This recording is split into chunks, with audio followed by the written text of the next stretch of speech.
That's How are you feeling, Guruji? good. You've not been seeing my messages on the messenger. I've sent you some recordings. Yeah. Yeah. I haven't had, I saw that they were there. I haven't had a chance to go listen to them yet. I just wanted to know when you were swimming in the Hmm. ocean, were your arms and legs and everything feeling fine? It was nice to see you in the ocean. Yeah, it's nice to be in the ocean. Now that I'm feeling better, I'll go more often through just a couple hours away. I Just was just jumping. thinking that yes, physics says that like your body weight is supported by the water. So like but it is tough to swim in the ocean. Like there is you need a lot of strength of the arms. Well, Uh, there's a lot of waves in the ocean, and if you go out a little bit further, the waves aren't as much. But yeah, it's uh, there's pros and cons. It's more you have more buoyancy, more. Uh, I know some people that swim at the Olympic level of swimmers. They would train in the ocean, and Mm. I'm not much of a swimmer, so I could. If I got cast overboard, I'm sure I could get back to shore by swimming some and then floating on my back, and then swimming some and floating on my back. You can still paddle when you're floating on your back. yes. Because I just what occurred to me when I saw you in the ocean, immediately the thought was that you're going to feel very good because even if arms and legs are not very strong, but because the water supports you, one feels like we are well. Yeah, So yeah, yes, yeah, and everybody loves it. Everybody loves to swim in the ocean. yes. Everybody's A lot of I personally find it very salty. I mean, I prefer to swim in fresh water, but it gets very eyes and everything. And you were mentioning about how cleansing it is. And I found that like as Indians, we wear a lot of silver jewelry, like, in the anklets and things like that. Whenever I've gone to the ocean, like I happened to go to Maldives, and I remember, I think we were there for 3, 4 days, and every day I would go into the ocean. My silverware was like shining bright new because the ocean just cleansed it completely. So it was and very good for the skin and everything. very. Yes, so that's a personal experience I had. This is nice. Yeah, I would go under the water just to get the water over my face and my ears and inside the ears and eyes, places you don't normally are able to get water. It's very healthy. Might go again on today's Sunday. Maybe I'll go again tomorrow.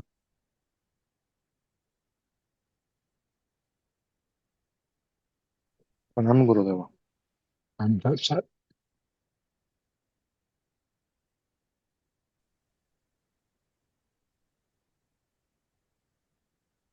प्रणाम गुरुजी. That's that.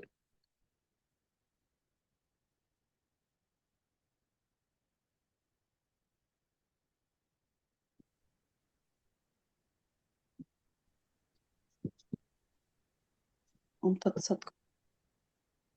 That's it. How are you there? That's it.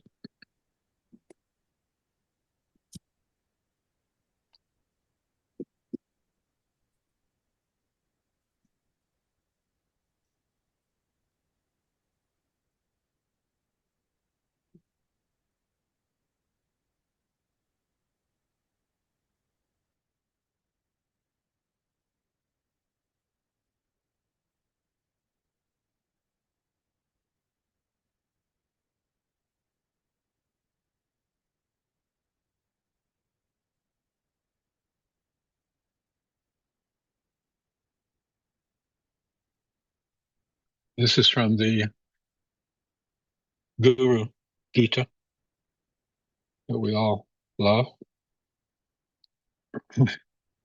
There's not the least doubt that the Guru is father.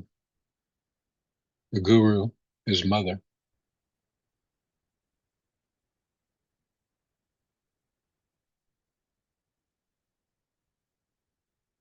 And the Guru is even God. And as such, he should be served by all with all their thoughts, words, and deeds. By the Guru's favor, everything good for to oneself is obtained. So the Guru ought to be served daily. Otherwise, there can be nothing auspicious. Let the disciple salute his Guru after walking 3 times around him and touch with his right hand his lotus seat. This is Lord Shiva speaking from the Shiva Samata.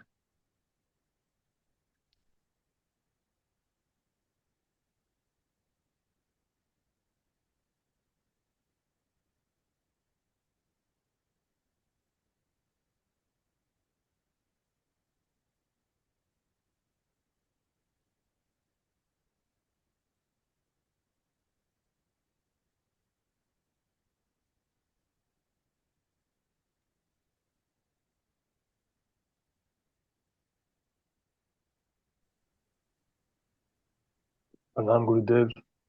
Om Tat Sat. Om Tat Sat.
Gurudev, Mm-hmm. how are you feeling today? I feel good today. Good.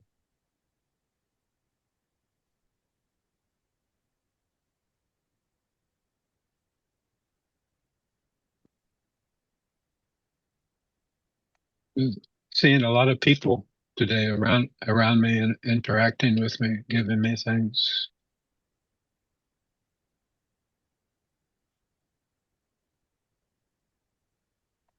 Hmm.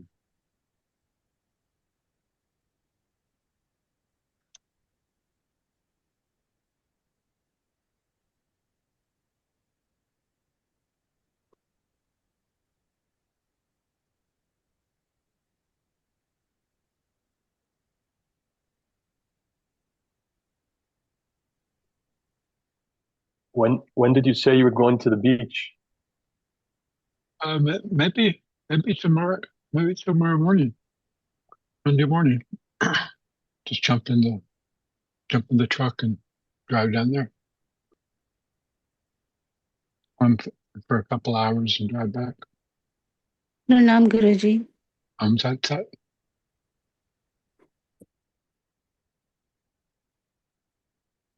Will Now you I be all should right tell. driving by yourself? Oh yeah, I should be.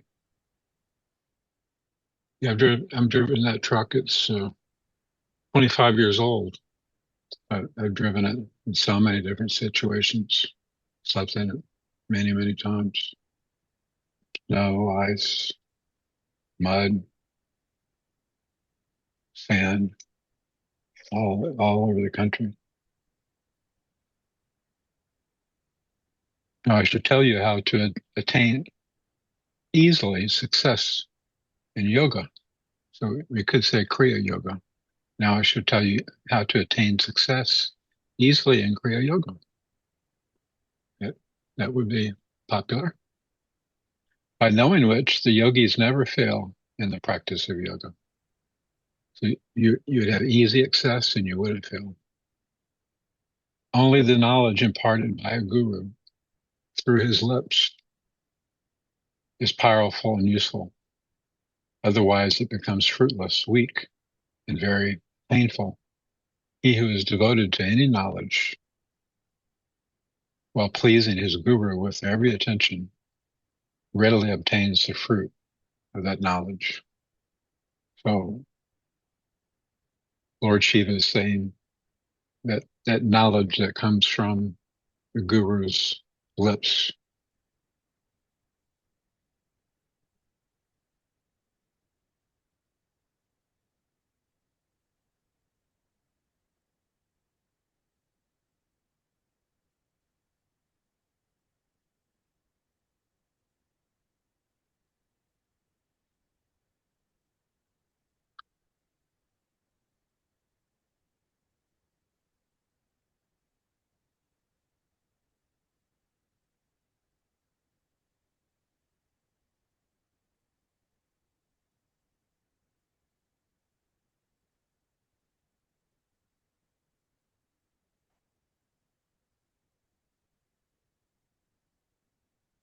The guru is nothing but the embodiment of ecstasy. The guru is not a teacher. He does not teach anything. He does not care about doctrines and principles. A guru is a presence. Do not think too much. Go to him like a lover instead, because a guru is found through perception. The guru is to be eaten. The guru is to be drunk. Listening to him is useless. He is a living phenomenon. In front of you there is his energy. It's matter of love. It's impossible to prove to somebody that you have found the guru.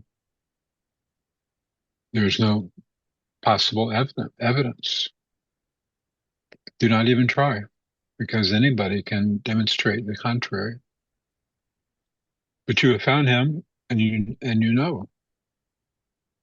You have tasted him, and therefore you know. It's knowledge of your heart, of your feeling.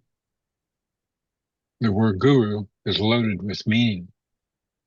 The word master has not the same meaning. Guru means heavy. The guru is very heavy. He is cloud heavy with rain, waiting only for your thirst to pour its contents.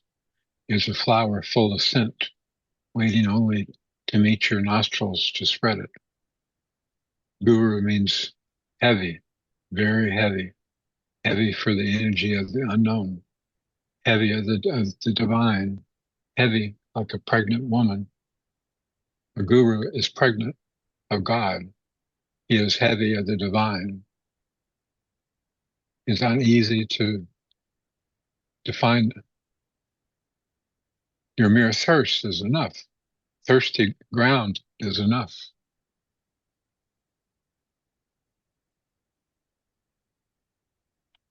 The guru is ripe, heavy fruit waiting to fall down. If you are ready to receive him, he falls in you. When a disciple bows down in total faith to meet to the feet of the guru, something invisible for the eyes occurs, and energy pours down from the guru into the disciple.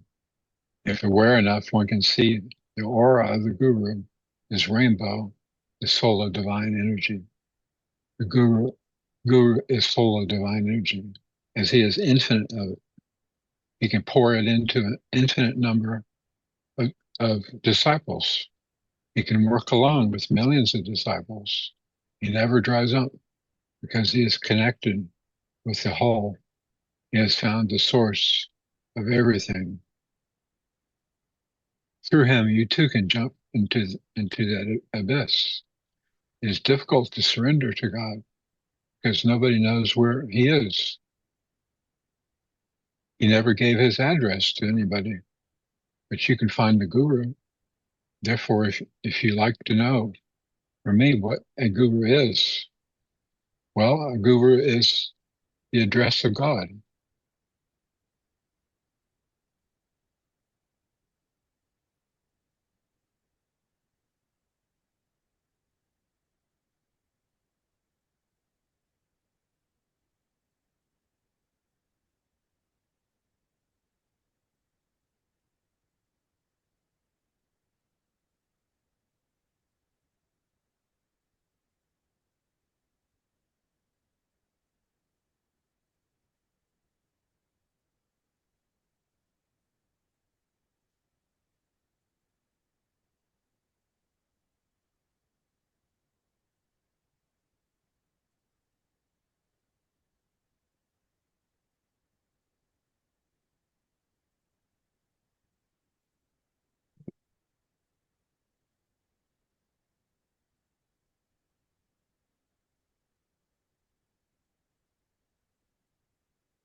Oh, Master, teach me the path which a seeker has to follow to become one with Brahm.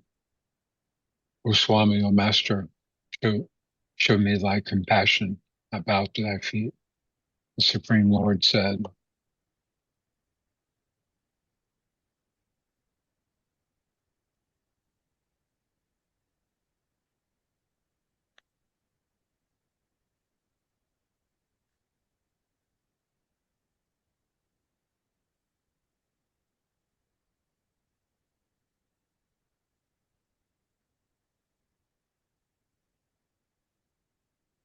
I made it the other page.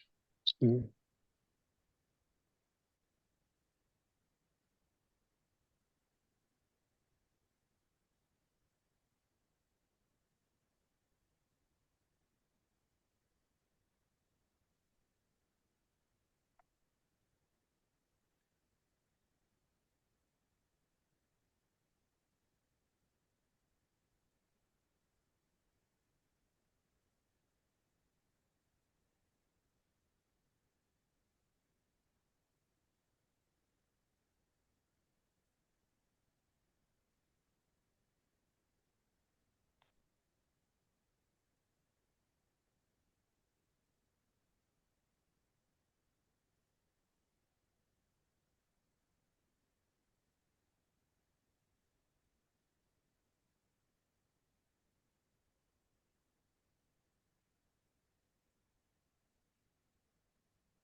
I found the page, but it won't let me go to that next page. It's keeping secret information.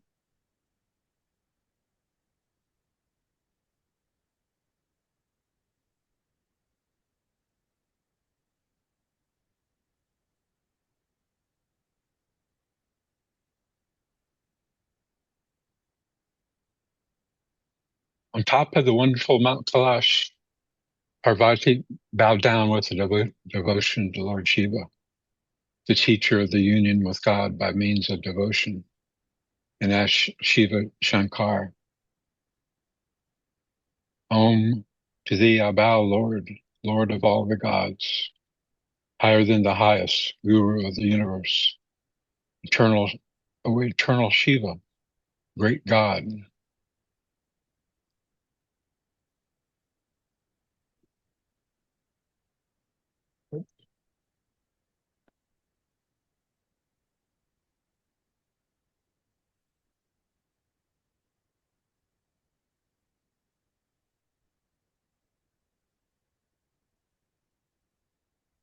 If we believe that God is everywhere, and we are taught that God is everywhere, that there's no place that God doesn't exist, we all accept that. I think almost everybody would accept that. Some people wouldn't accept that. Um, if we really believe that, in fact, we would have the realization of that. So we hear it, we think about it, and we can say, "Oh, well, this room, everything is God. God is present." Um, but it doesn't really have an effect. It doesn't have an effect on us for some reason because uh, we don't know it. If we uh, that's the importance of knowledge. Knowledge is knowing. To have knowledge of. Most everybody connected with Kriya Yoga. If you ask them what is knowledge, I think most of them would be confused uh, because that was not part of Yogananda's terminology very often. Knowledge. Knowledge is what is common terminology that Totapuri used.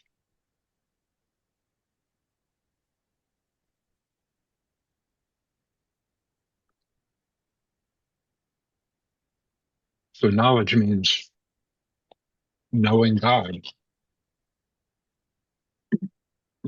not thinking about God, not reading about God, not imagining God, but the realization of God.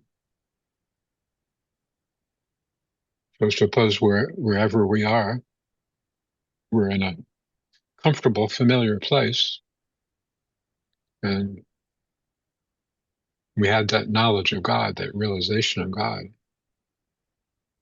Our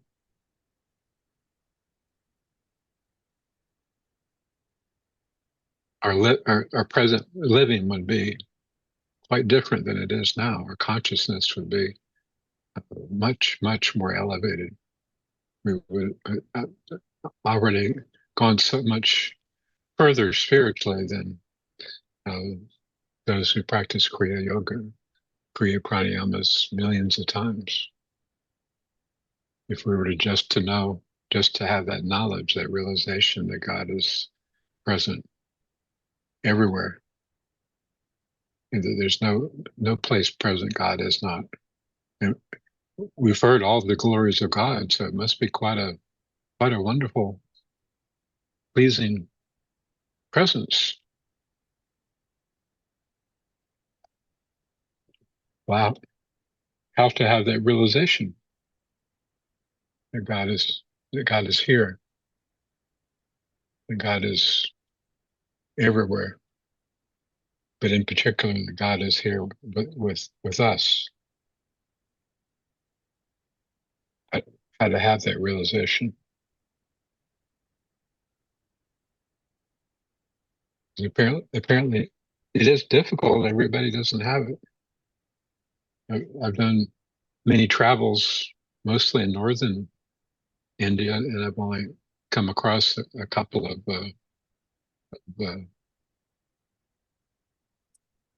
Mahatmas, real Mahatmas that have God knowledge, God realization.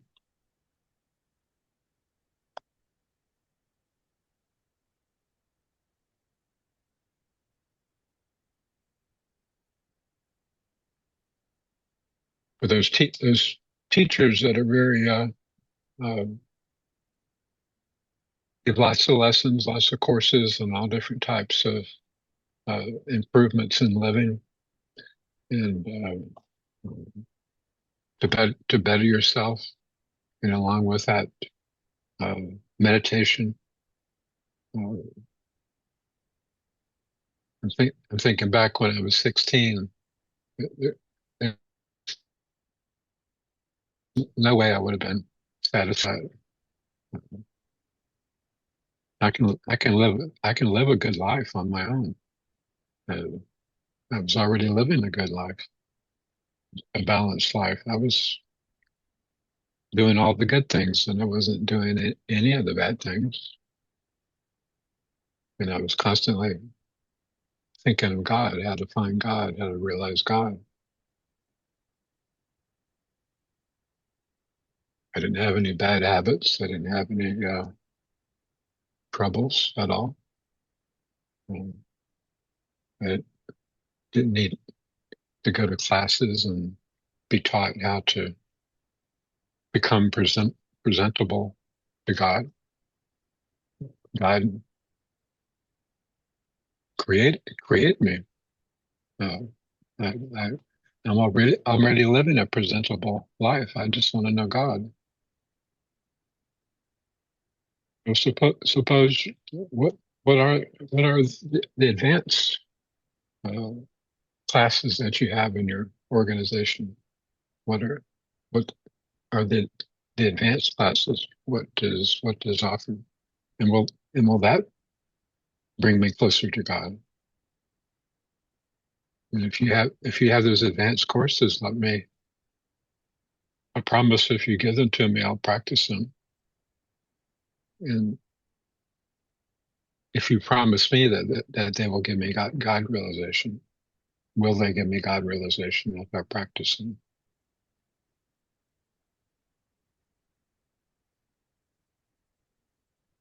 Is there such classes in Ananda that teach God realization or promise God realization?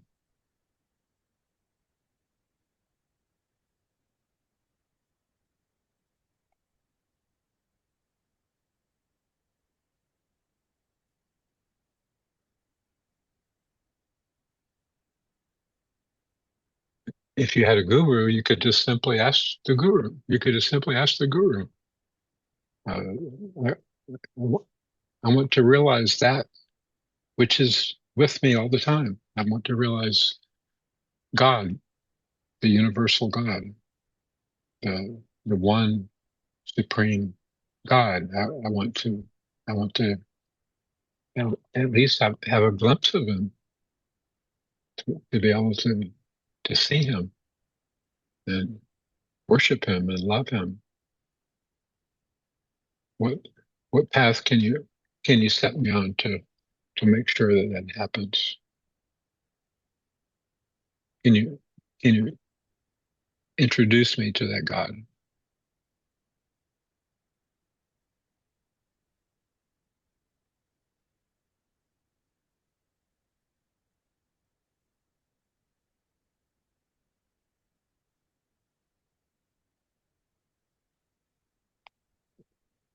At best, they might give you an advanced technique, but to practice. But would, would that assure the visualization, the auspicious uh, presence of Shiva, of the Lord, of Krishna, of Rama, of Yogananda? Would it reveal their presence? And most of all, would it reveal the presence of almighty, all present God.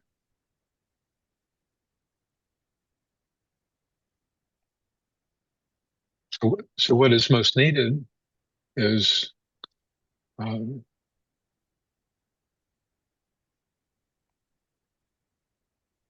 most auspicious is to have a living guru that you can speak with, that can guide you, can talk to you.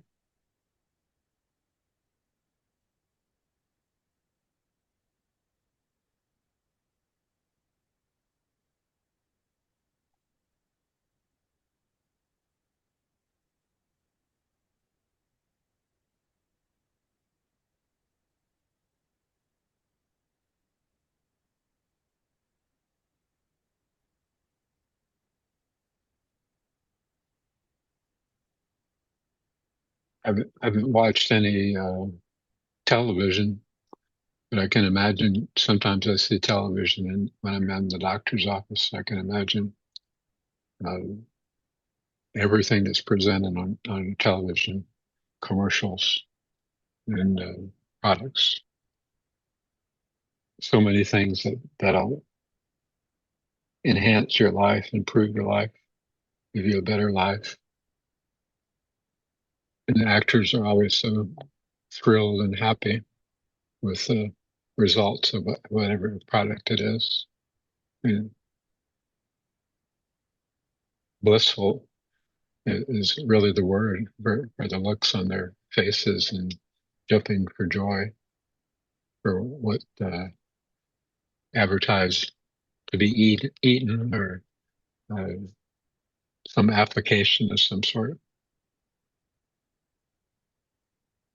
How, how many times have we bought these things? And some of them are useful. Uh, Many of them are not, but some are useful. So we we keep it and we use it from time to time when it's needed. But it isn't thrilling like they show it on the commercial. There's nothing thrilling about it. It'd be kind of sad to get your thrills out of such simple things like that. Buying something new. So what is it?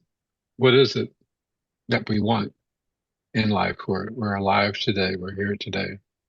What is it that we want?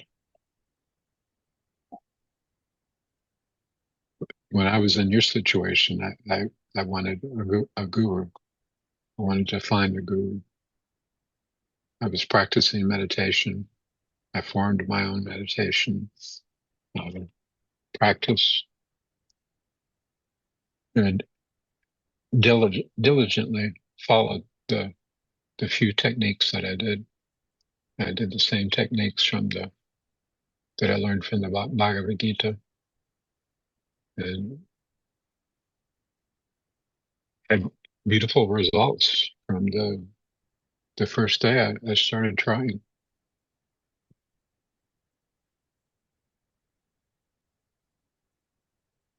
So I knew that meditation produces results, that it works. It's like taking a meditation is the ground is swollen. I mean, the ground is like swollen up because it has so much bliss in it. And so you take your pickaxe and you hack at it to get all the rocks and the dirt out of the way to get to the bliss within.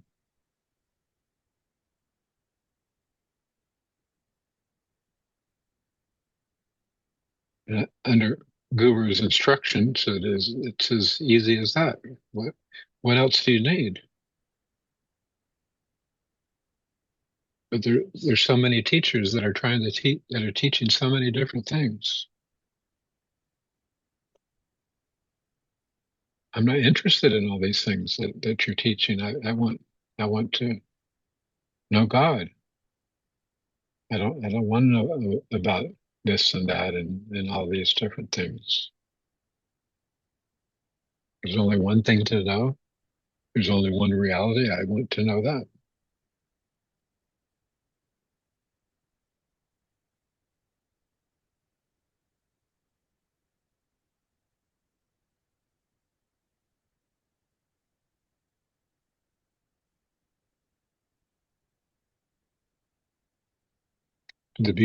The beautiful thing is we have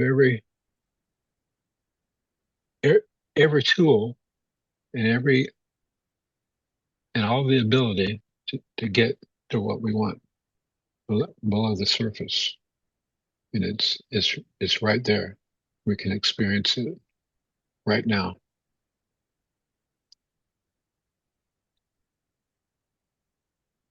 If we have the living direction of, of the guru.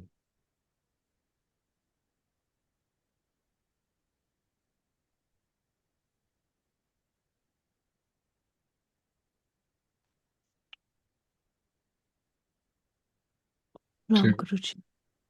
that's that. To even think that um, the methods of Kriya Yoga, in particular,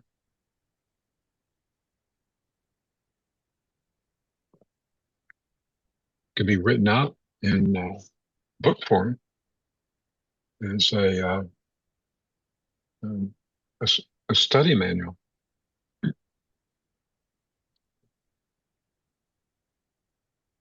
a how to manual, how to achieve self-realization with chapter after chapter leading up to now you're ready for self-realization. Now studying your asana, you've already done all these preparations, and now you're ready for samadhi. You're ready for God. Uh, Sounds kind of silly, doesn't it? You have the first chapter, and they say the the revelation of God is the seventh chapter. I would just skip through everything and go to number 7, the one where God is revealed. We just skip past all the other 6 chapters. But I know God is never going to be revealed in a book. Um, that's ridiculous. Um,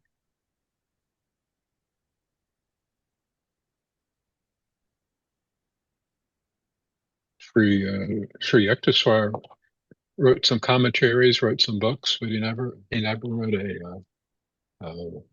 a manual for, let's say, a student. Okay, a, lessons that you would get for God realization, for a Kriya Yoga realization, and handed them out to all of his disciples and students. And keep a big pile of the books. To anybody who comes to the ashram that wants self realization, you can give them the book and take it home, read it, become self-realized. Uh, I never heard of Lahiri Masaya doing that. I've never heard of any guru doing that. Uh, I've read I've read a lot of books, and thinking back of all of them at a glance, I, I see that I got some good out of them because they were the books that I chose to read. The ancient books were always uh, speaking of God, mentioning God, and then everything else is is entertaining and fun, but it's superfluous. It isn't really needed unless you want to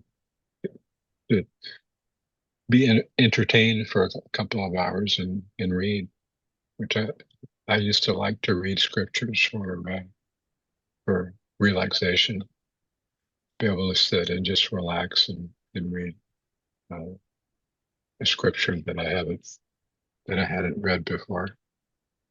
That always makes you feel good, but it doesn't give you self-realization.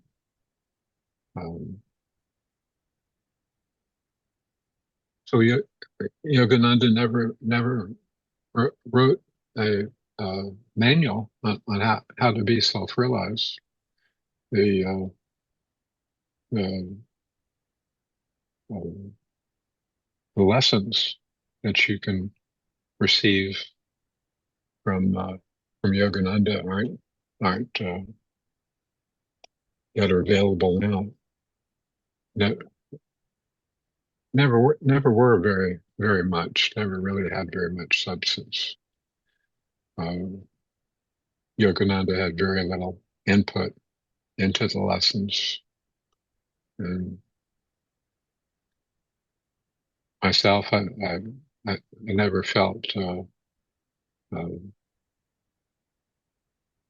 very much in the way of Shakti, of any transmission of power or knowledge from the lessons. And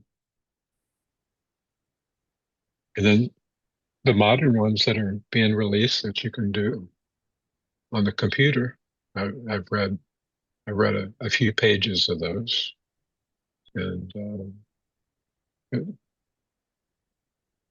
if you followed those directions, you would have a nice, well-structured life that would, uh, if followed to the letter, would be a happy life if you did that. But there's also so many other books, hundreds of other books that do almost the same thing about improving your happiness in life. Books on psychology that write down uh, how to live from day to day or happiness. And there's a lot of different books about this that you can follow. And they're all presenting happiness. Happiness is very appealing to everybody.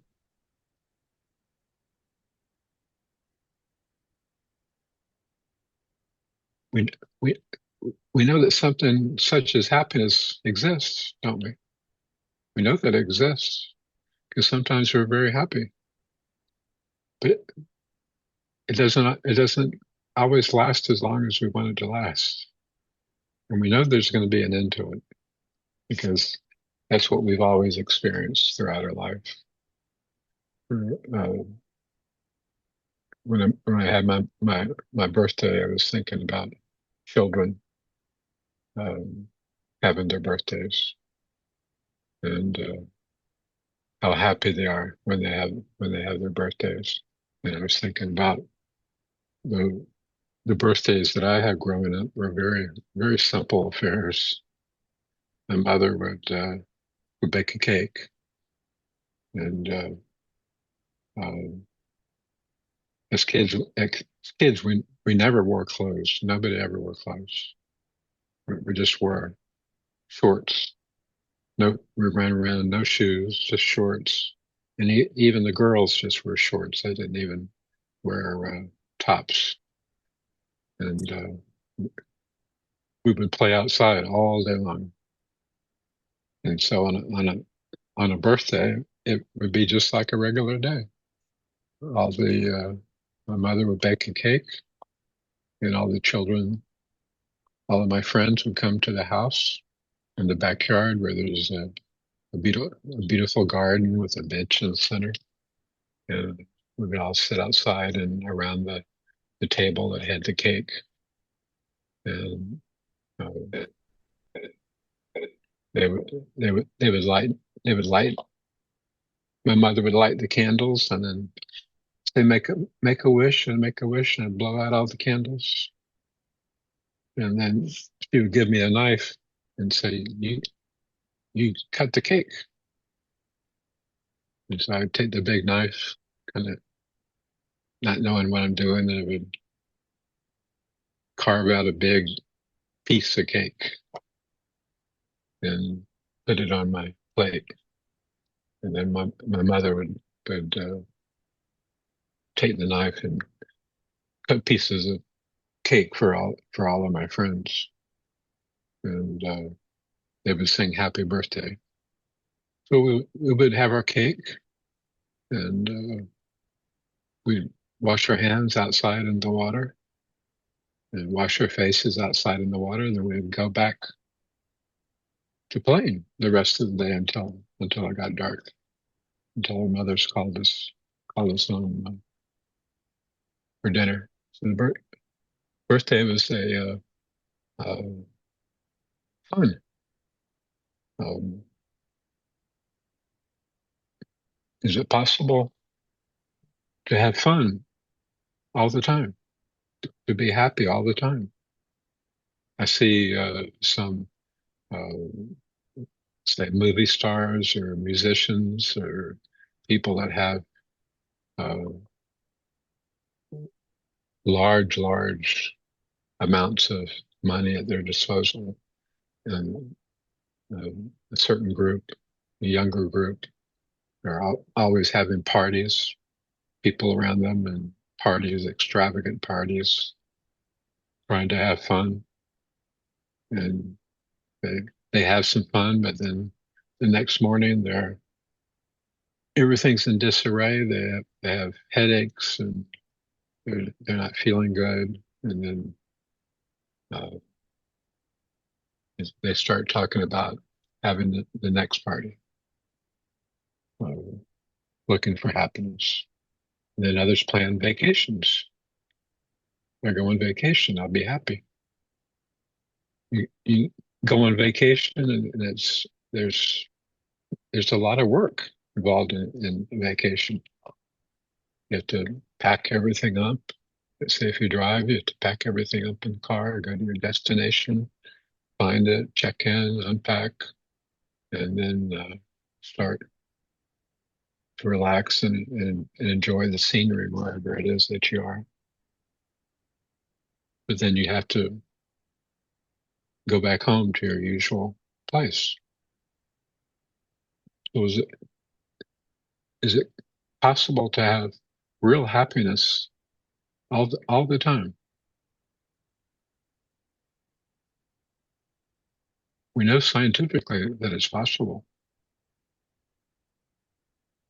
because we have happiness occasionally. This event was really happy. This event was really happy. This event was really happy. Thinking in your memory, this time was happy. This event was happy. This time was happy.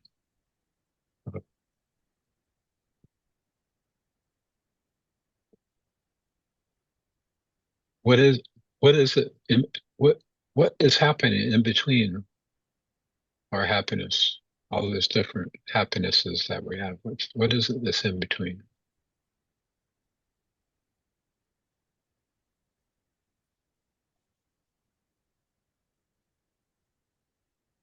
Well, it could be a variety of things. It could be work. It could be family related. It could be stresses and struggles with family and with work, with transportation, uh, your driver, your maid, difficulties, um, all, all sorts of difficulties.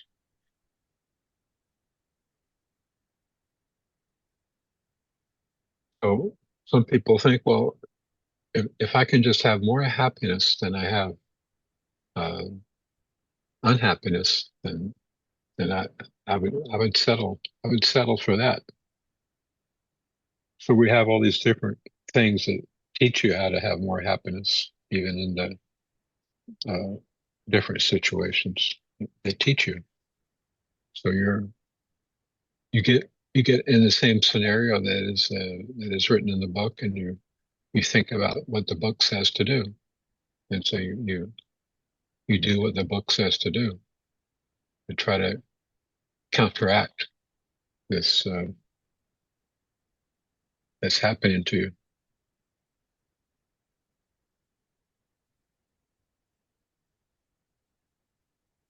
Is that is that really the solution? People have been doing it for hundreds and hundreds and hundreds of thousands of years. Even before they communicated with books, there was always somebody teaching others that had some wisdom, that were teaching others how to uh, prosper, how to do better, how to feel better, how to be happy, how to have favorable circumstances that are happy circumstances. They would teach these things on a one-to-one basis, because everybody. I was just talking to someone. I've been thinking about Indians. I have a new friend on Facebook. I was thinking about her because she lives in Broken Arrow, Oklahoma. Uh, the Indians never went inside, ever. If you were born an Indian in Oklahoma, throughout your whole entire, you would never go inside, because there would never be anything to go inside. There were no structures. They had teepees, and that was your structure. And that was made out of some buffalo hide. You had a teepee. Teepee was your home. The teepee is inside. You go inside it. It's just one big circle, the dirt floor, and you can make a fire. There's a hole in the top where the smoke goes out, and the whole family lives in that one teepee. So your whole entire life, you're a little child, and that's your home. That's my mommy. That's my daddy. These are my aunts and uncles and cousins, and of course they didn't use those words. But you never went inside in your whole life. You never had anything artificial in your whole life. You had medicine. There was in every tribe there were usually one or two medicine men. You went to them if you had an ailment. Um, they did lots of uh, Ayurvedic type uh, uh, medicinal uh, healthful concoctions of herbs and such. Um, Imagine going through your whole entire life and never having to go inside a building, never having any climate control. You would adjust your climate control by where you place your teepee, or where it's facing, or opening a flap, or just how much clothes you're wearing, how much clothes you're not wearing. What a what a simple life that would be. Very close to God. A very, very close to God life.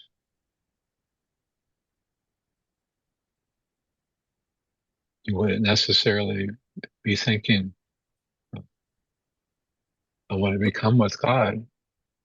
But I do know the thoughts of Indians, because I come from uh, a family of Indians. My uncle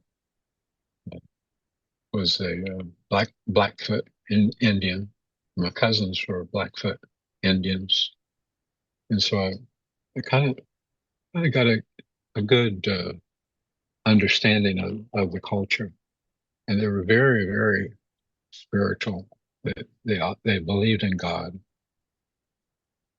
They believed in God through uh, uh, symbols of nature, the moods of nature, the thunder, the rain, the sunshine, the moon, the sun.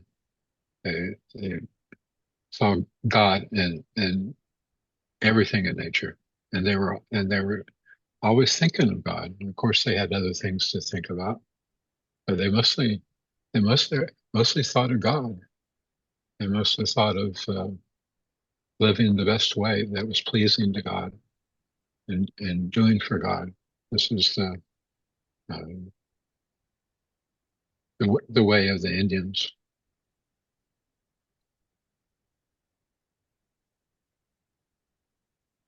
Now, in this modern age, that's not the situation. Um, you have some yoga being presented now more readily available in books and the internet, um, institutions, programs, these sorts of things. Gurudev, Yes. what flavor the cake was? The cake you, What flavor? yeah, what That flavor? when I was a kid, Yeah, usually it's usually vanilla, like vanilla. vanilla cakes. Is that what you like? Hmm. Oh, that's With the white icing. white icing. That's nice. Yeah, I like that kind of cake. Nice. The picture I sent you was the birthday cake that I just had. That cake was really good. Was that It's out? one of the best cakes I've had, and it came from Walmart of all places. You know, Walmart's known for cheap everything, but it was really really good Oh, good, good, good. from Walmart. Um, Nice. and my mother's cakes were always really good because they were totally handmade, everything from scratch. And, all the food she prepared was completely from scratch, nothing processed at all. It was back in the 1950s. Yeah, that's what I was thinking when you were trying to say. I was trying to visualize that cake. Well, you were explaining with the kids playing, and I was like, oh, wow, that sounds so mesmerizing and nice. Yeah, I yeah, don't know how to bake. I'm glad you mentioned that because it was outside. The table was a wooden table, uh, Hmm.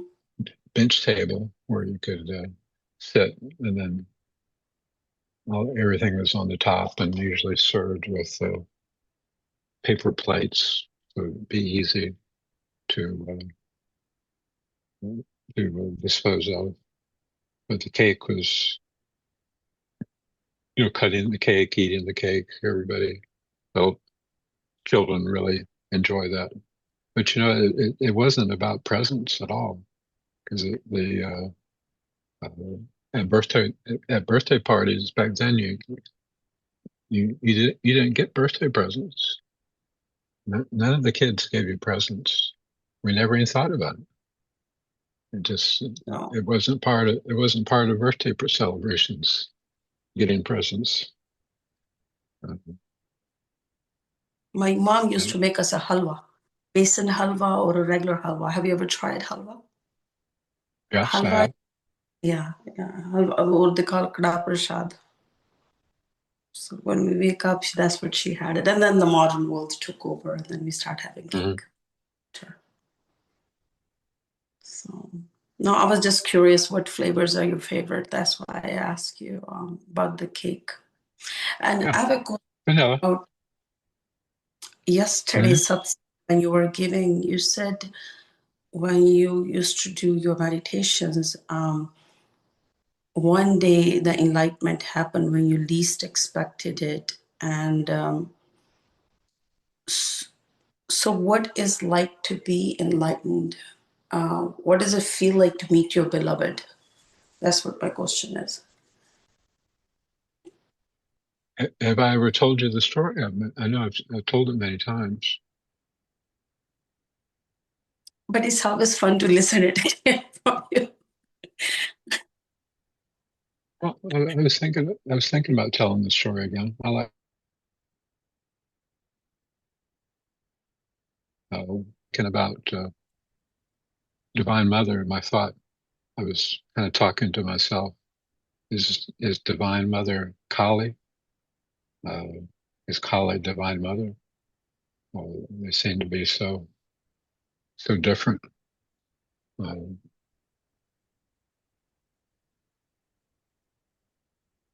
but this is how God comes to you, and it doesn't have to be enlightenment. It can just be uh, you feel whatever you're doing in the day. At some time of the day, in the day, this happens. Occasionally, happened to me a couple of times yesterday, and just it feels like a this peace has descended upon you, and then it's spread out everywhere. Like taking a big, huge uh, bag of sugar, but it's huge. I mean, it would take 50 people to pick it up. It's that big, and just pour pours it over your head, and it goes everywhere. And then everything is just pure white and soft and peaceful, and that kind of mood can descend on you at any time, any place. To with any of you, you don't have to be enlightened to have that experience. Um, if you're meditating diligently, those types of experiences will come to you. God will start to come to you in different ways. God meaning and a profound stillness will come over you, a profound uh, comforting stillness will come over you. You feel the strength of that love that envelops you. So that can happen to anybody at any time when you're just doing something, and then you sit, you pause for a moment, and then it just falls over you.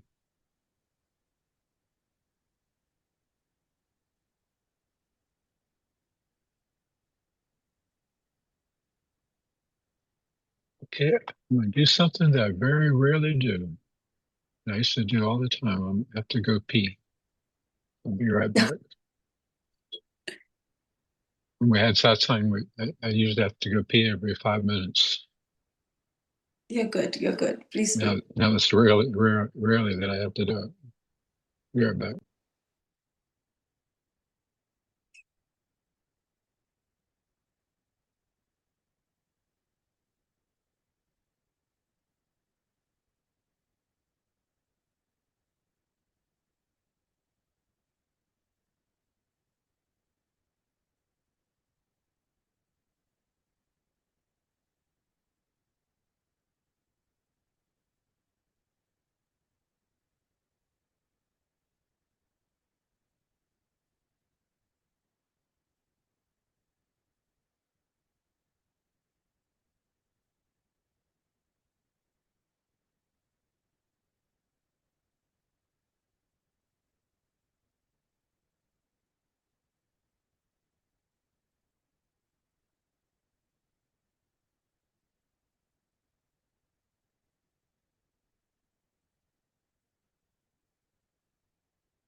Everybody wants a peaceful, loving uh, life, and they want their friends to be peaceful and loving and appreciative of us. We want to be appreciated, and to be around people that invoke appreciation in us just by their behavior and their presence, or we enjoy their behavior and presence. Your question, what is it like? What is it like to be enlightened? I used to have all sorts of thoughts that came from the books that I read, and so I had all sorts of wrong thoughts, fantasies. Um, uh, you you are exactly who you were before, but that person who you were before, and that you continue to be with the physical body, uh, no longer has very much importance. Uh, your mind is set on uh, other things rather than uh, comforts for the body, or what can I do that is fun, or looking for fun. Uh, because you find fun in everything, and you find life in everything. Um, so you remain the same, but you're more conscious. You're more conscious of life.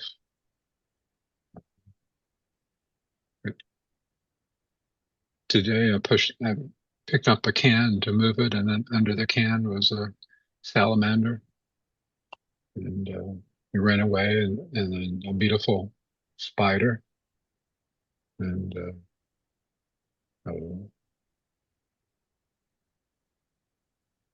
the little bird gave up trying to build a house inside the house. So he built a house inside the doghouse that's outside, and has this nest up in the rafters, and he has his enjoyable life. He's um, making a family, and is going to have children, and preparing for children, and the parents will teach the babies how to fly. You get you watch those things, and you enjoy things. You enjoy the creation that God made, and you're more in in a playful mood than a serious mood. You're you're more fun. You're not serious at all, because you see that life is fun and playful, like children. You find fun, and you find funny things in the normal things that you do. Occasionally, if you do get upset by something, somebody does something to you, or some situation does something to you, and you temporarily get upset, and in a flash you're not upset. You're upset just for a moment, and then you go on. It's over. Uh, Whereas as a normal human being, something this drastically hurts your ego, for example, you might lament for days and days and days, and be in a real mental uh, drought of depression, thinking about, uh, is this what everybody thinks about me? Did everybody notice this about me? This is terrible about me. Um, Whereas if you had enlightenment, it would just be a little uh, blip, little peep in the string of life. You would just observe it. Most of our troubles come from our interaction with our troubles. Uh, we have a situation that is troublesome, a little trouble or a really big trouble, and our tendency is to react very, very quickly. Whereas I found it's best just to have a, a, a knowledgeable, thoughtful, uh, thinking of the situation, of what is happening, and how to resolve it in your best interest, not in somebody else's best interest. They'll be thinking about what's their best interest. You think about what your best interest is, what is best for you. Is it a situation that is unfixable, so broken you can't fix it, but you stay on and you keep trying to fix it, and day after day after day you're trying to fix it. It's never getting better. Or when is it time to just to leave it, start over, um, fresh, a new person, new place. And uh, it, if I started over myself, if I had an insurmountable problem that couldn't be overcome, which could possibly happen at any time, uh,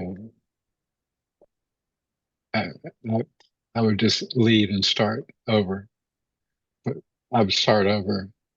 I would make my life, because that's what we're doing. Every one of us is making their life. You're all making your life.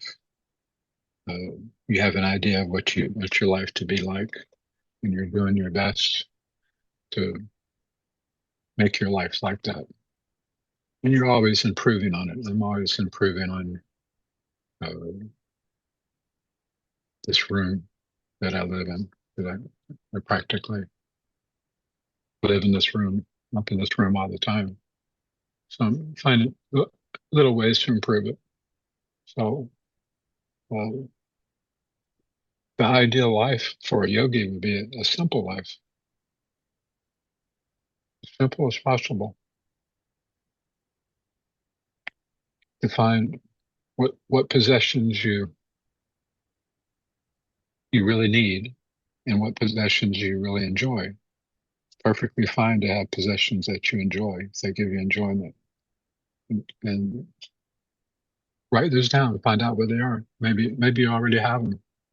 Uh, you probably have to give away a lot of things just to keep the things that are essential, and then keep the things that you personally really like, that give you enjoyment, like a beautiful painting, or um, um, some possession that you have that you enjoy. Um, it could be a painting, but it could also be something electronic that you enjoy using, um, or like the craftsmanship of, or uh, it could be, maybe you have. 'Cause it's incredible the variety of pens, pens that you write with. Yeah. And I was introduced to pens by I think it was an uncle of mine. He collected pens, and he had them all in the presentation boxes, like suitcase boxes, but they're all presented inside, and he collected all these pens over the years, different ones. He told me, what kind it was and where it came from and the history. Um, Mechanical pen, something like that you really enjoy. Have the things that you really enjoy. Have those around you, and then be friends with those who really nourish your life, that are really meaningful. Um, pick the friends that are helpful, who are reliable, who are honest, who don't, like yourself, don't want to gossip. Preferably a friend who's also a spiritual seeker looking for God, and who enjoys going to temples and the history of spirituality.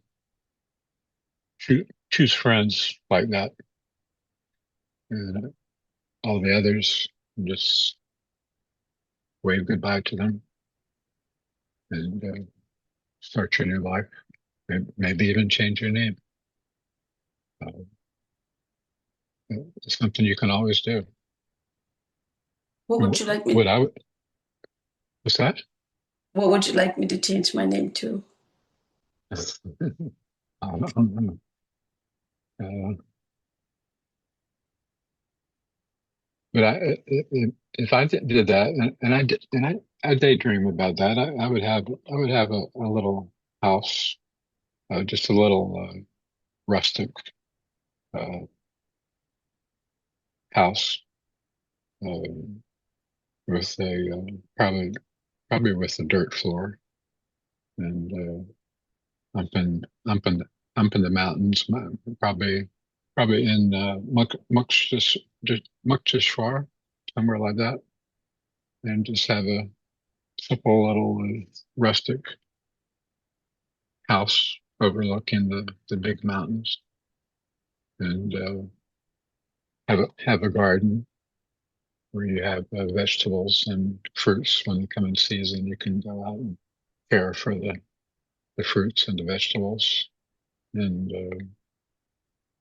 have have some dogs that you care for, and care for any stray dog that comes by and needs help.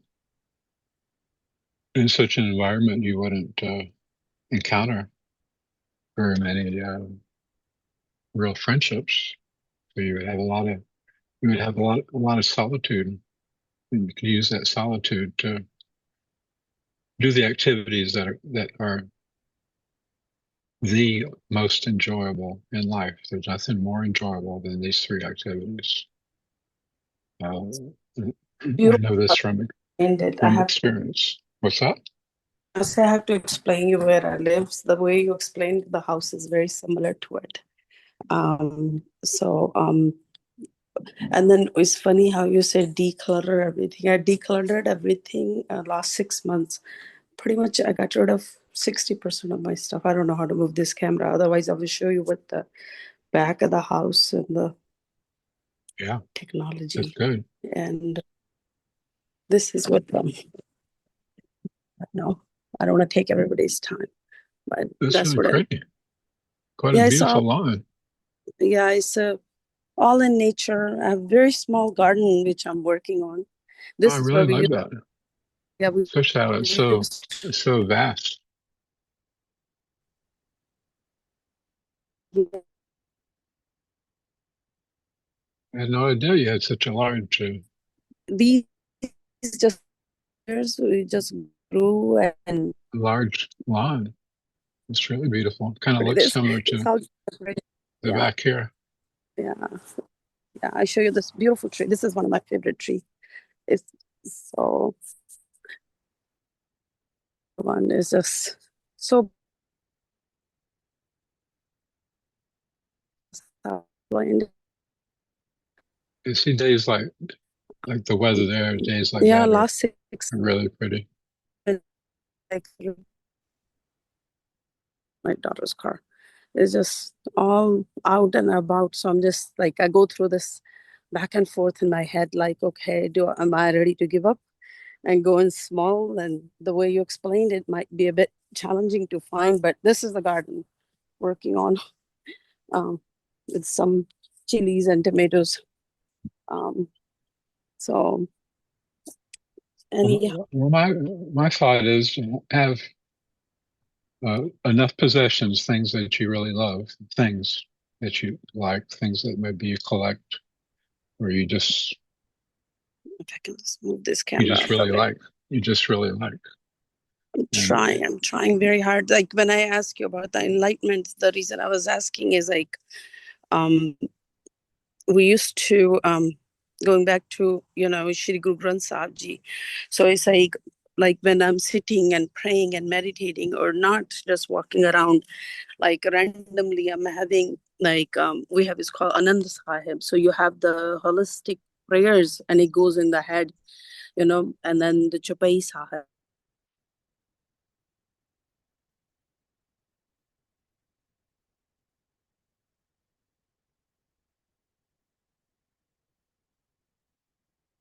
Chanting of the mantras, and I'm like, where did this come from? And then I'm doing that mantra and then going back to Hamsa again, and I'm like, where did that, so I just going back and forth and just always doing check. Am I going right? Am I going wrong? There's like last 24 hours, it's like the Hanuman Jalisa. I can just hear it, it's just going louder and louder and louder in my head. Janman Gyan Gun Sagar. And then the next thing I know, the Chapai Sahab is going in my, and then Om Namo Bhagavate Vasudevaya Nama. It's like the mantras again. I probably chanted this lifetime, but I don't know. They're just back and forth and back and forth with the rotations of the different chantings. And then all of a sudden I'm under this huge tree where Lord Buddha was enlightened. And my young age, I was very fascinated by Lord Buddha. So I went and visited all the temples in India where he was enlightened. And somehow going back to it, either I'm in meditation or I'm walking around, I can visualize him in that under the tree. And then and the mantra was something like I can hear the back of the head, but it can't quite figure out on my tip of my tongue. So it's just like those things are just going and just in circles and circles and circles. Like, again, I was very fascinated with Baba Nanak's life, and then I can visualize his blisses of his lifetime. So so just it's just a whole bunch of stuff, going back to again Chapai Sahib, and Anand Sahib, and it's kind of like again Anand Bhaiya Meri Mai Satguru mein paya, and like where you started as, Guru is everything, and the Guru, without Guru there's no less. And it goes back to that again. Things are just going in my head and just, so that's why I ask from yesterday's satsangs to today is like, what was it like when you know, your experience, of course, you're yogi and you have so much experience. And for me, it's like, when am I going to meet my beloved? When is that going to happen? Sometimes I cry, sometimes I laugh, and then, and I'm like, again, then I just wanted to be there. That's what it is. Impatient. That's the word. Then I get worried about my work. It's like, okay, I need to go work. I need to take maybe one more course and better my finance. No. I really need to do this. So then I raise my hours to do more meditation. So then it's like, okay, nothing is worth it. This is it, the present moment. All I have is now. And this is where I have to focus. And then before I know, 2 hours went by and I'm like, what was I doing? So it's just like it's just like watching a movie in different channels. That's what it is. Well, when your life comes to an end, and all of our lives are going to come to an end, everybody's life comes to an end. And you'll look back on all the things that you did, all the things that you participated in, all the things that you accomplished, the vast amount of time that you wasted and not doing anything constructive whatsoever. It's a vast amount of your life. And how much of your life was really spent in real, sincere, heartfelt prayer. And when I say prayer, I don't mean as okay, this is a prayer, but really rather a feeling from your heart for wanting to know God in a tangible way for him to feel his presence. And then when you're old enough and you've been exposed to different things that you start to understand the value uh, of a living guru to instruct you. Uh, um, is that was that accomplished in this lifetime, or was I just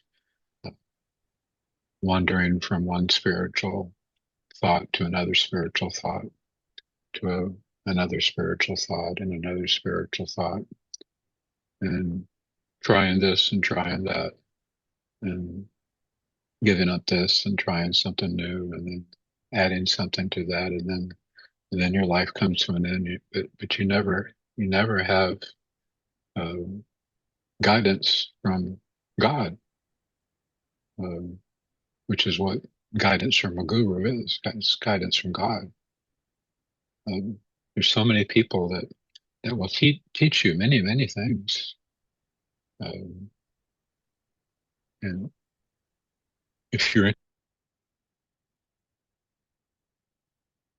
thousands of people that are to teach you many things, they're passionate about teaching about all these different things, all these different practices, all these different experiences. You too, if you do these practices, you can have these experiences. Um, you do that throughout the bulk of your life, and then your life comes to an end. This is how life is. And of course, we know other people, um, friends of ours that have no interest in spirituality, what their life is like, and and then their life is going to come to an end. In America, it's typically growing up in the 50s. You get a job, which is really easy to do, and you buy a house, which is really easy to do. It's affordable for anybody, and then you start a family, and so you have a good paying job, and then you have children, and your children go to school. You raise your children.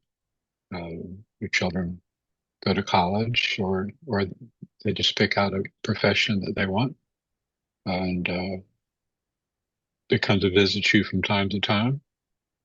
Uh, and you got to visit them from time to time, and then you get older, you're unable to visit them, and you spend more and more time at home, and uh, there's less and less visits from family, and life becomes kind of lonely, and then you die. That's the way it is. It's the way it is in America. In India, uh, I like it. Nicer in India. Your family's there with you during that stage of life, the end of life. Your whole family's there, so you're not cast aside as somebody who's not useful anymore. You're still thought of as the father of the family or the mother of the family, and your family takes care of you. That's that's not the way of life in America.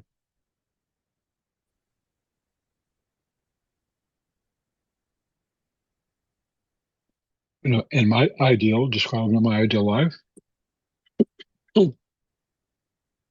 I would have a rustic structure to live in, and then the garden where I would have the fruit bearing trees and vegetables and dogs, and I would go for walks, enjoy the sunset, and um, feed the sadhus when they would come by, and talk to them, ask them about their about their life and about their practice, and retire when the sun goes down, um, performing the arti before my little um, temple inside my little hut. in the morning, do again, and just continue. That would be my enjoyment. That would be life would be an enjoyment, and occasionally somebody might come by, a serious seeker might come by, and I would um, give them instruction. That I would give them initiation. If a serious seeker came by, um, to me that would be an ideal life in old age. I'm not talking about my present age. In my present age, I would be a lot more interactive with people, um, which when I come back will be will be very active with satsang and also visiting temples and having satsang and dinner together and things like that every day. Yes, Kanika? Yes. Swamiji, today is my birthday, and It's your birthday. yes, But you're a Gemini. Happy birthday, Kanika. Happy thank you. birthday. No, I'm a cusp in Happy Cancer. birthday. Thank you. I wanted to share that I received this today, like this. I received Oh yeah, this. So yeah. pretty. Vivekananda, Ramakrishna, Radha. I had no idea, Swamiji, and one of our family friends planned a surprise, and I Uh-huh. didn't know that.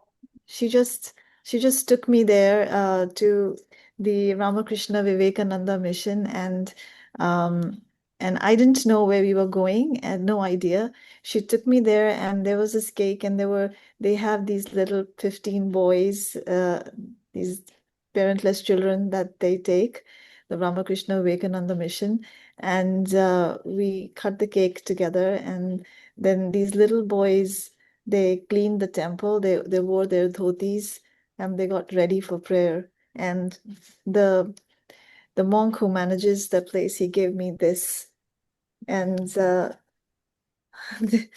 I've never been there before, and this was completely a surprise and unexpected. And so I wanted to thank you. Is this the Ramakrishna mission in Delhi? This is the Ramakrishna Vivekananda mission in In Bharatpur, Delhi? Okay. in in Noida. Oh, yeah, Noida. Yeah. Yes, in Noida. So this is a small So place that that's the same. It's the same one that we go to, isn't it, Arjuna? Or is ours closer into No, Delhi? no, Guruji. We don't go to Noida. We've never been to Noida. Okay. We go to the Delhi. Yeah. Yeah. One we go to is in Delhi. Yeah, but all of their ashrams, mission ashrams are all beautiful. So I imagine that one was real beautiful. it was not so beautiful, but it was very peaceful, and they were not very well funded, but it was genuine. And Mhm. the children, they were happy, but they were also very poor. And there were dhotis, which were not clean, but they tied them, and they teach them that. So they all Mhm. tied their dhotis and they clean. And there was this temple, but uh, I had no plans to go there. I'd never been there, and I didn't even know I'd go there. And on my birthday, and to receive this and go there is, I think, a blessing. And so, thank you.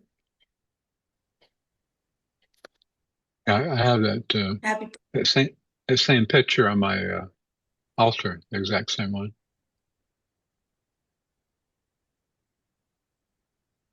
Yeah, I look at a big portion of my books are uh, of Ramakrishna and his disciples. Most of the disciples wrote books themselves, and so you get all these different perspectives and different experiences with Ramakrishna. So Ramakrishna uh, was very different with every one of his disciples, even though they were all of the same order of monks. He gave all of them different instruction. So I never liked the idea of schools or universities or uh, this is just my personal feeling of learning uh, God in such a way, in a structured, sit down for class way, or become a member of the institution and be a member in good standing. And now's the time for initiation. And now you'll be initiated, and then you'll continue to follow the proper way. I never thought of God realization in that way. And I never thought of it.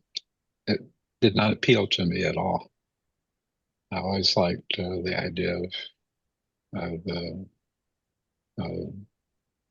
being alone, being in Delhi or being in the Himalayas and walking and coming across a guru and a genuine guru that I could take, that I could ask questions and perhaps be accepted as a disciple. So I always thought of the spiritual path as guru. That's all. Me and guru, not in courses and classes and structures and do this, don't do that sort of thing. I always, well, you approach the guru, you ask the guru for instruction, the guru gives you instruction, and then you follow that. And if you really follow that instruction, then you have immediate and good results, and you really don't have any reason to revisit for instruction. You revisit because because your guru is like a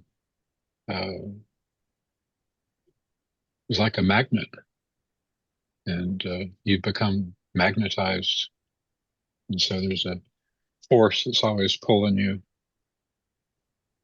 towards the guru. And that's been my experience, and that was always my ideal.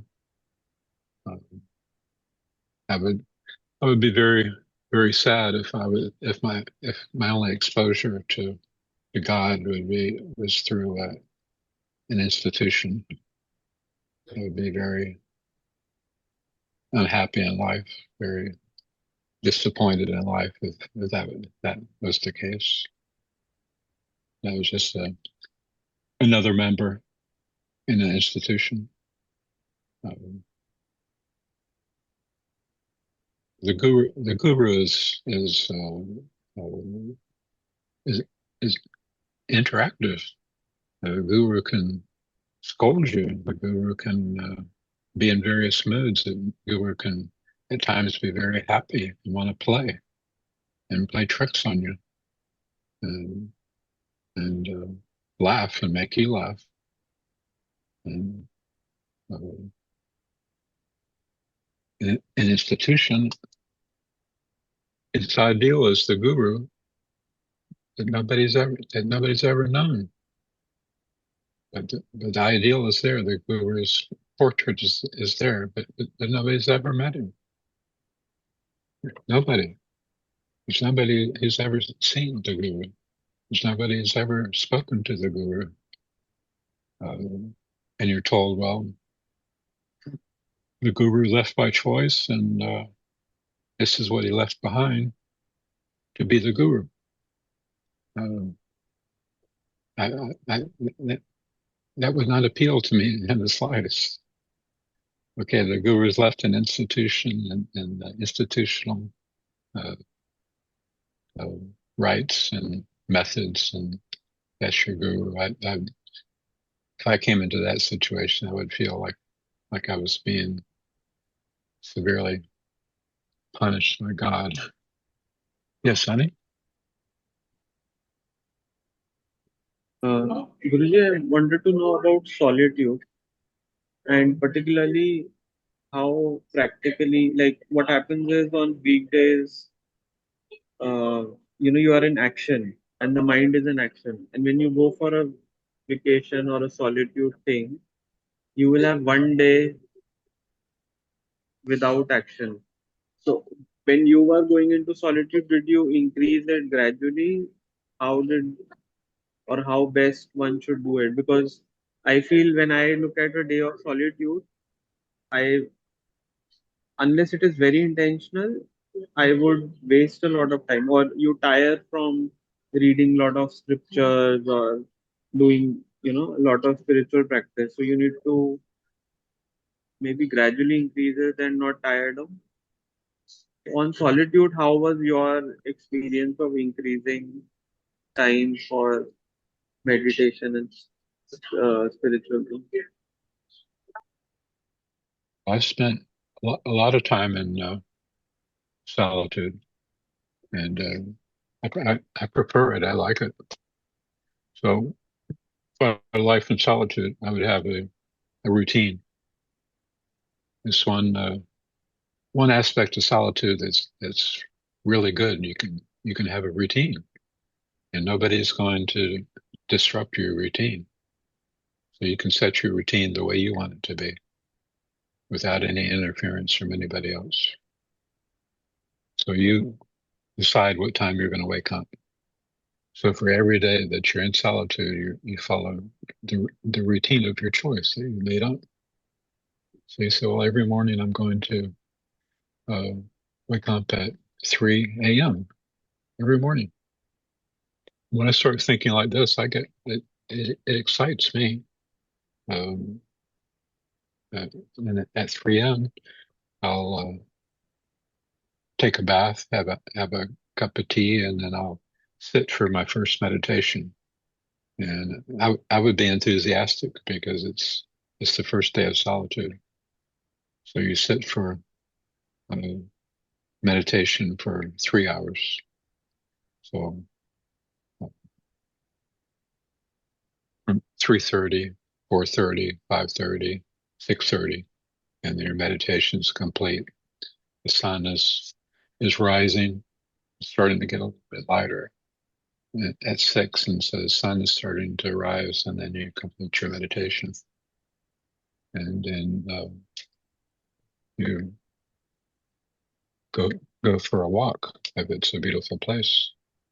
Go for places in solitude. Where I was, there was always a beautiful place where you could walk and go for a walk for about 30 minutes, and then come back and prepare yourself breakfast. Uh, a small meal of fruit, cut up fruit, and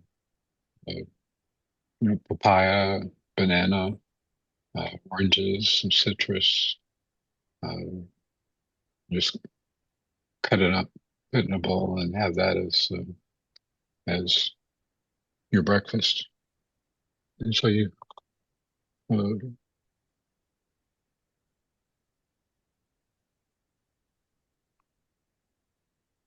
you have your second meditation, and you've had your a walk, and you've had breakfast, and then have a second meditation for 2 hours, not 3 hours, but for 2 hours.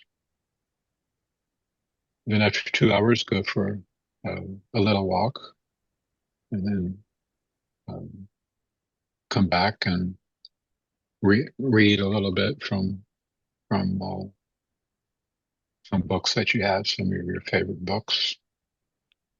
Read for about 30 minutes, and then start preparing your dinner, and just do rice and dal, or khichdi, rice with vegetables as your dinner. And after lunch, lie down on your cot on your bed that you have there, and uh, take a nap and sleep for 30 minutes. Tell yourself, uh, I'm going to sleep for 30 minutes, and tell your mind that I'm going to sleep for 30 minutes, and then in 30 minutes, the mind will wake you up, and that's a very energetic part of the day. Because the bulk of the day is over, and then go for a walk again, and then come back and do do your meditation. Meditate for 2 hours, and then after that, uh, read read from your books and prepare uh, any toiletries that you need to do, and prepare and go to sleep as the sun goes down. Go to sleep, and then whenever you awaken during the night, if you're awake, say if you wake up at 12 o'clock, uh, instead of just saying, waking up for no reason, make it a purpose. Go sit on your asana and meditate. Do a meditation. A good meditation is just as restful as sleep is. You get everything from a good meditation as you do from sleep. Last night I slept for uh, 1.5 hours. That's my pattern. Now it's about 2 hours of sleep every night. Um, I almost feel like I almost feel like I don't need it to do that, um, but I do. So you get used to that routine. And if you wrote that down, that might be like a real severe life of a yogi. To me, it's like that's my ideal life. That's what I would enjoy doing.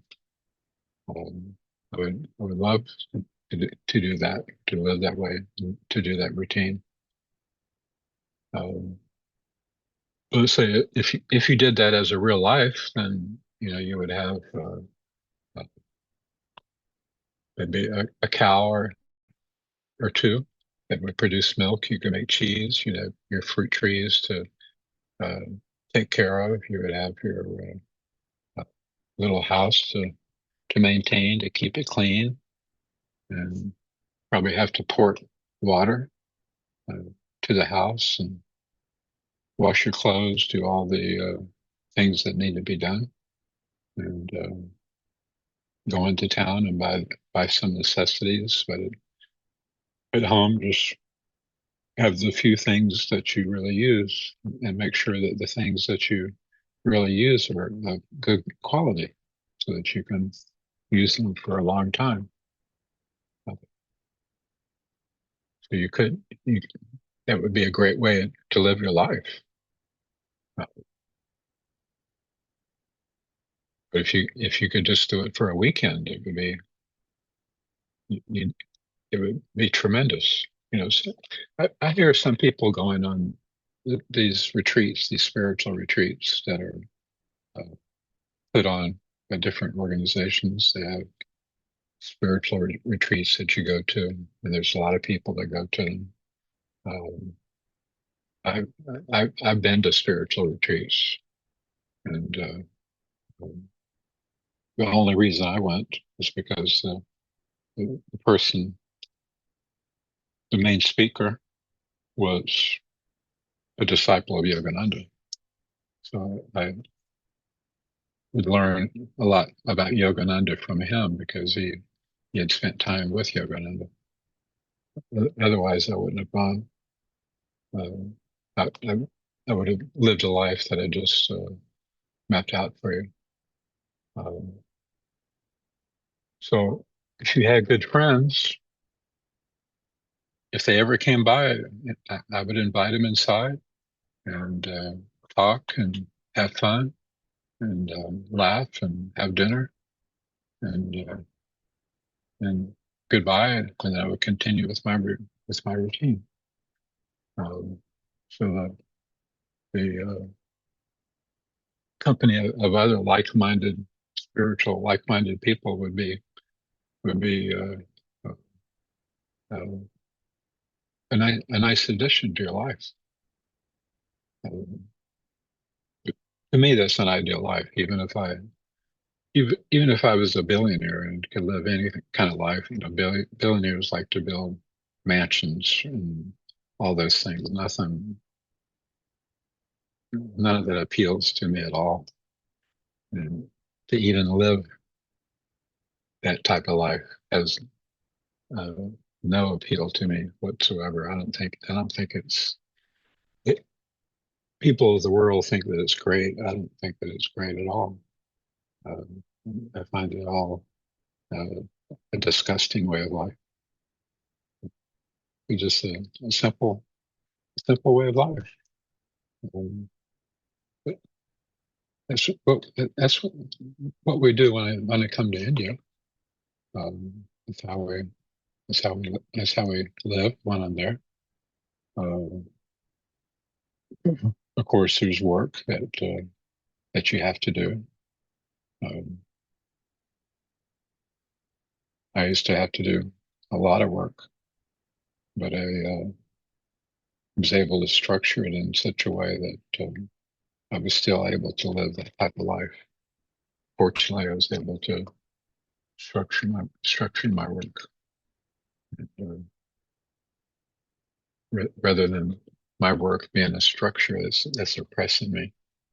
Um, but I've had jobs like that too. I've had businesses that you have to go to, and that's also a good thing. If you if you enjoy your work, like I absolutely loved my work. I mean, I loved it. I couldn't wait to go to work, and I enjoyed it all throughout the whole day, even when there were problems. So I couldn't wait to go to work, and I loved every second of it. And I have great memories of work because I enjoyed it so much. It never, ever, ever interfered with my uh, spiritual practice uh, in any way whatsoever. Even if I spoke with 50 customers on a one-to-one basis every day about their purchase, um, never disturbed my peace or meditation at all. And I saw every person when you're interacting with a lot of people, you see that every person is really a child, even the big, rough, tough uh, man who has a lot of money and a lot of intellectual accomplishment. I, I, I still see them as a little boy, as a child, and so it's all the people I would come into contact with and interact with during the day. They were always good interactions, and it was pleasant for me, and it was very pleasant for them too. People enjoy coming uh, to my place of work just to see me, because they saw me they saw me as a friend. They didn't see me as just a clerk at a store or a place to buy. They knew that they could come by my place of business, and that it was a real friendship, and that whatever they wanted, I would be honest with them, and whatever they wanted done, I did it honestly. So people people enjoy that. It's so rare in life. Uh, there's a lot of ways we can improve our lives, even if you're in a really difficult situation now, there's always ways to improve it, and there's always ways to get away from it as well, and start fresh. You can always start fresh. I like starting fresh. I met a man, and this is in Colorado. He told me uh, he was older than my man, than myself, and I was probably 50 at the time, so he was probably 55. And he told me he's always every 3 years he moves, just just to go to a different town, a different place, a different scenario, so that life would always be fresh. You wouldn't get into a rut. You wouldn't get into set in his ways and become a particular kind of person. Every day would be new again if you moved every 3 years, uh, which is really true. That that's something that would be nice to do. Would be just to everything you know, just to leave it, start over somewhere else. Even if everything is going great, it'd be nice just to leave it and start over again somewhere else. Totapuri was the one who said, never stay in one place for more than 3 days was his rule for himself. It wasn't his rule for other people. It was his rule for himself. That he would never stay in one place for more than 3 days. He said it takes 3 days to start forming an attachment. And that's true. Like when I lived in a little, when I lived on that island by myself, um, you know, I made a little cave under a sand dune and then put a tarp over it. And I was there for some time, for weeks. And after 3 days, I mean, it felt like, this is home. It was just a simple hole in a in the sand dune that was strong. It was put together because of the beach. Uh, um, the root system of the plants there went into it. It was hollowed out. Then you could put where it wasn't hollowed out, you could put a sunscreen over it and attach it with some string. And that was my home. All I had is I had a bottle of water, and I had powdered milk, I had peanut butter, honey. Not the best diet, but I was just a kid and just grabbed things from the kitchen that that, that I could take with me that didn't require cooking, and I knew that I could live off of that. So I just had my food and 2 changes of clothes, a pair of shorts, bathing suit, and 2 shirts, just shirts like this, and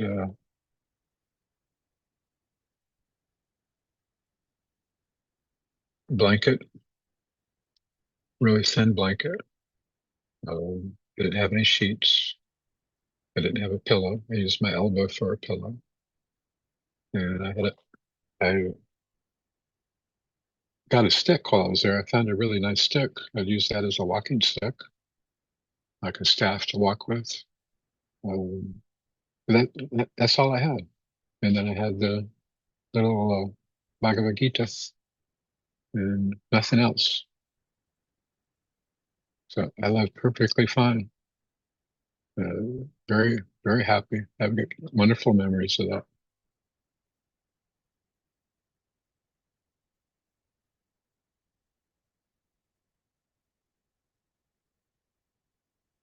Of course, we're all in different situations where we have different responsibilities. At that time, I didn't have any responsibilities. I didn't have I didn't have a family. My mother and father were still young and doing fine, and I didn't have any friends, so I didn't have any connections with anybody, and I didn't have to work at the time. I didn't need income. I didn't need money. But whatever situation that you're in, if I were to be placed in your situation, I would turn it into something really good. I know that I would. I have confidence that I would. And then if I saw that it was impossible, that it's just not the right course, then I would change course. I would pick up and leave and do something entirely different somewhere else. But every single one of us have a choice. If we're not addicted to something, which fortunately none of us are addicted to drugs. If you're addicted to drugs, then the drugs tell you what to do in life. If you don't have any addictions, if you had a girlfriend, then you would have to consult her to make a change, wouldn't you? Instead of just picking up, you would have to present the idea to her and get her okay. And she would probably say no. So if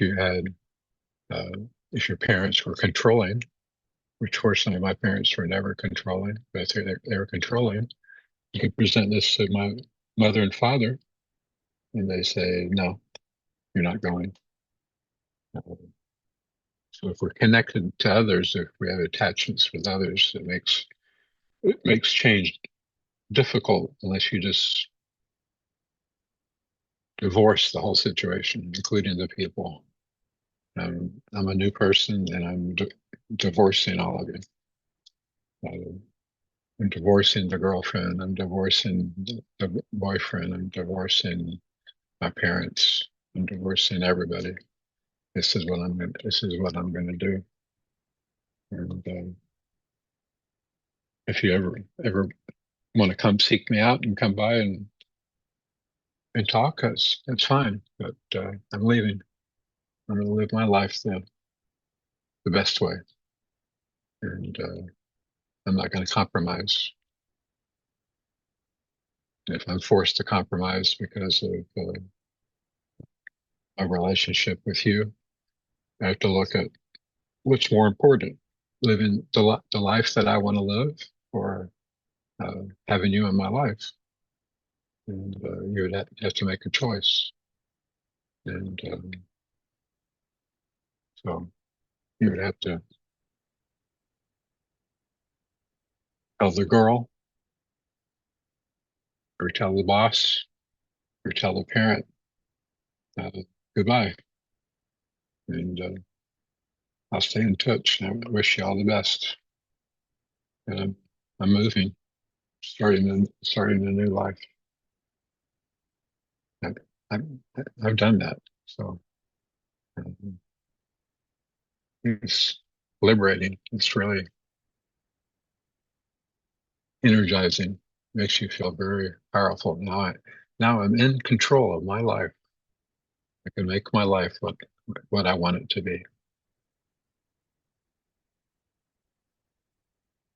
Okay, it's that time. And What's up? today is Sunday.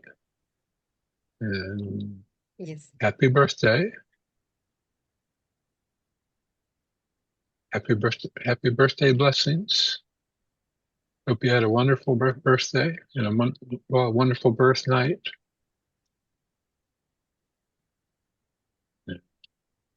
I wish I had been there to have a piece of the cake.